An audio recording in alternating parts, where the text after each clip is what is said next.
Tax खत्म किया था, कौन से कैटेगरी में खत्म किया था? 100 गज से नीचे की तो माफ़ किया था और 100 से 500 गज की हाफ किया था। और उसके ऊपर उसके ऊपर कमर्शियल उसमें 25% जो फ्लैट्स हैं हमारे उसके अंदर 25% किया था। नमस्कार दोस्तों, आपको जैसा कि मालूम होगा कि दिल्ली नगर निगम के अंदर इस बार जो बजट पेश हुआ था उसके अंदर दिल्ली वालों को महंगाई से एक बड़ी राहत दिल्ली नगर निगम की चुनी हुई जो सरकार है, जो मेयर हैं, उन्होंने दी। और दिल्ली नगर निगम के बजट को हाउस के अंदर बाकायदा पास किया गया। उसमें कहा गया था कि जितने भी प्रॉपर्टी 100 गज से कम की हैं उनकी प्रॉपर्टी टैक्स यानी कि संपत्ति कर माफ कर दिया जाए, उनसे कोई संपत्ति कर ना लिया जाए। और 100 गज से 500 गज तक की जो संपत्तियां हैं उनका संपत्ति कर प्रॉपर्टी टैक्स आधा यानी कि हाफ कर दिया जाए। निगम के बजट में पास होने के बावजूद निगम आयुक्त अश्विनी कुमार जी ने इसको अभी तक अमली जामा नहीं पहनाया, इसके ऊपर बैठे हुए हैं। 12,000 निगम कर्मचारियों को पक्का करने का प्रावधान बजट में किया गया, उसके ऊपर भी निगम आयुक्त अश्विनी कुमार बैठे हुए हैं। कुछ दिनों पहले बिना हाउस से पूछे, बिना मेयर से परामर्श किए उन्होंने प्रॉपर्टी टैक्स को घटाना तो दूर बढ़ा दिया, उसमें यूजर चार्जेस लगा दिए हैं।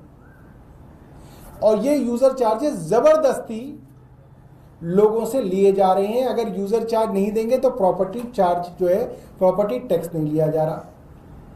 उसमें भी कोई परामर्श नहीं लिया गया मेयर से।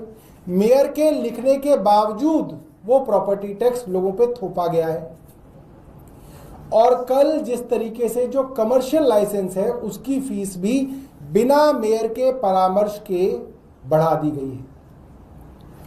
तो आज दिल्ली नगर निगम के मेयर महेश किच्ची जी ने केंद्र सरकार के केंद्रीय गृह मंत्री अमित शाह जी को पत्र लिखा है, क्योंकि कमिश्नर अश्विनी कुमार भारतीय जनता पार्टी के करीबी रहे हैं।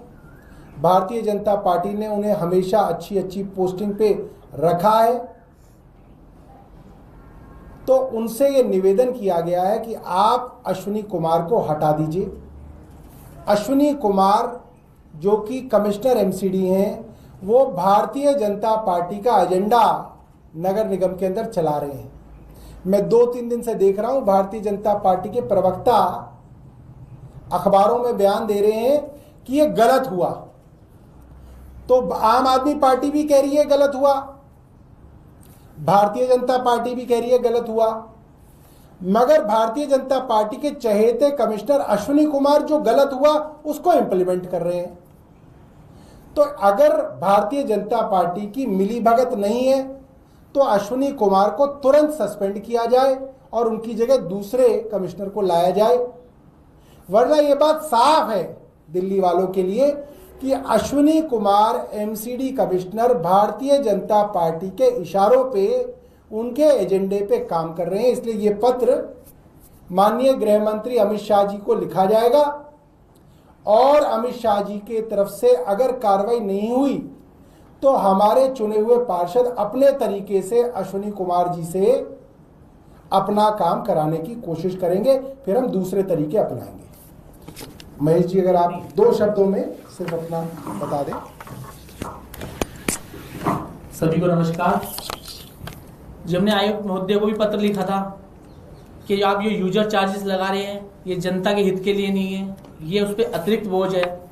साथ ही हमने हाउस टैक्स का भी एक सदन में प्रस्ताव पास हुआ था कि आप ये 100 गज से नीचे के हाउस टैक्स को माफ किया जाए और 100 से 500 जो गज के हैं उसको हाफ किया जाए। उसके बाद हमने ये जो एक लाइसेंस फीस भी इन्होंने बढ़ा दी है। जनता, दिल्ली की जनता वैसे ही करों के बोझों से घिरी जा रही है, ऊपर से टैक्स पे टैक्स बढ़ाए जा रहे हैं। जब से भारतीय जनता पार्टी दिल्ली में आई है, स्कूलों की फीस भी बढ़ गई है, यूजर चार्जेस के नाम पे ये पैसा ले रहे हैं। दिल्ली वासी एक सफाई कर्मचारी को अलग से पैसा देते हैं कूड़ा उठाने का, उस पे ऊपर से यूजर चार्जेस लगा दिए गए हैं। तो दिल्ली की जनता इतनी कर के बोझों से इतनी परेशान हो गई है कि वो कहां से इतना पैसा भरेगी।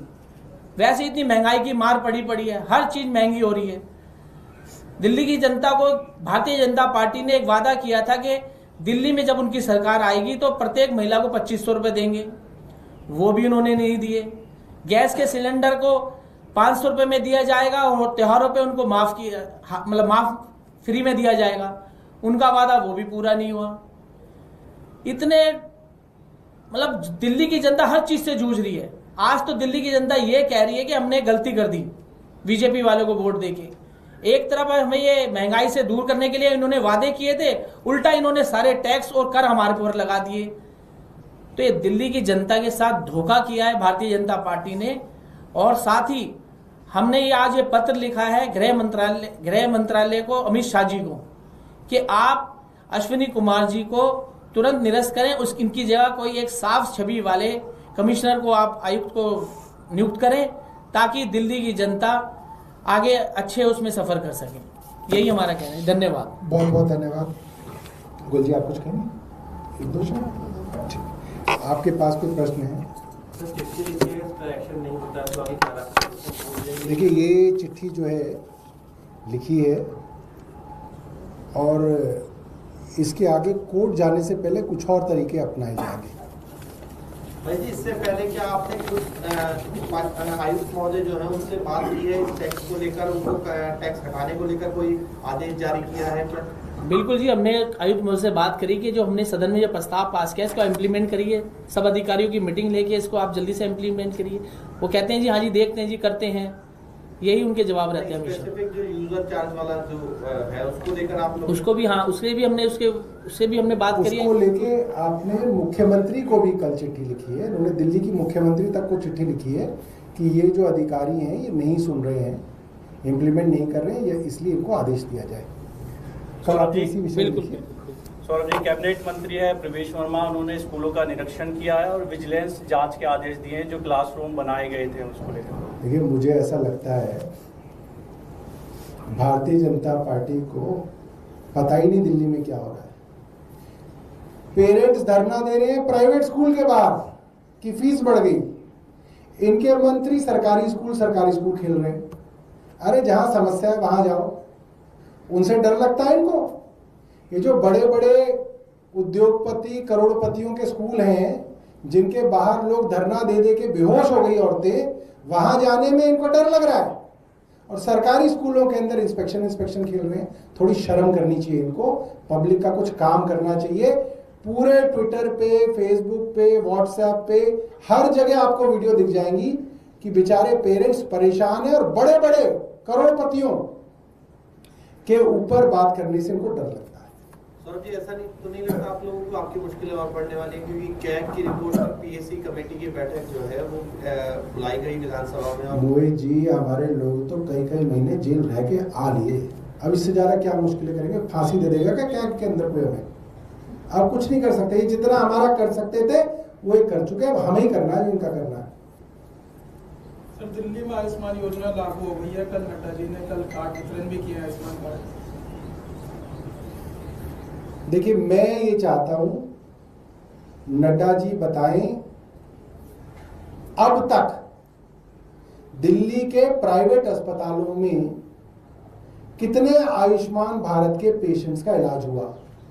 दिल्ली में पिछले कई सालों से 45 बड़े बड़े अस्पताल आयुष्मान भारत में रजिस्टर्ड हैं।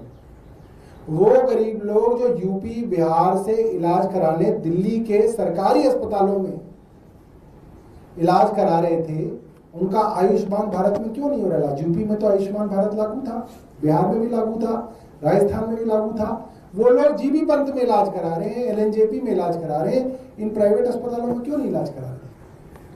आयुष्मान भारत स्कीम एक स्कैम है। बड़ी बड़ी इंश्योरेंस कंपनीज इसके अंदर सरकार से प्रीमियम ले रही है, पैसा जा रहा है।